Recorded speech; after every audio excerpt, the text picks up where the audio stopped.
Hello everybody, how are you? I am Mohammed Ahmed and your teacher here, and I will be teaching you different questions and their answers. So I welcome you on classtheta.com, where we will be discussing question. Decide if each statement is true or false and write true or false in the blank. Option 1. The States General was made up of representatives from each state. Option 2. The National Assembly voted to rename itself the third state. Option 3. The tennis court oath was a promise to lower taxes. Option 4. King Louis XVI had absolute power. Option 5. The largest group of people made all the government decisions. The correct answer of the question: the States General was made up of representatives from each state.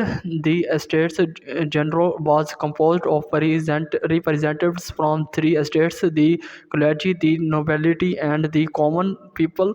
Option 2. The National Assembly voted to rename itself the third state. The National Assembly was primarily composed of representatives from the third state, but they did not rename themselves as such. Option 3. The tennis court oath was a promise to lower taxes. False. The tennis court oath was a pledge by the representatives of the third estate not to disband until a new constitution was drafted, not a promise to lower taxes. Option 4. King Louis XI had absolute power. False. Louis XI power was limited by various factors, including the existence of representative bodies and the influence of the nobility. Option 5. The largest group of people made all the government decisions.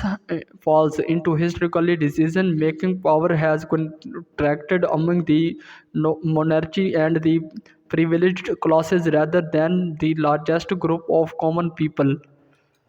So that's the correct answer of the question. If you have any question, just leave a comment. I will be answering you as soon as I can. Thank you very much for watching the video. Please don't forget to like, share and subscribe our channel. Until next question, bye bye.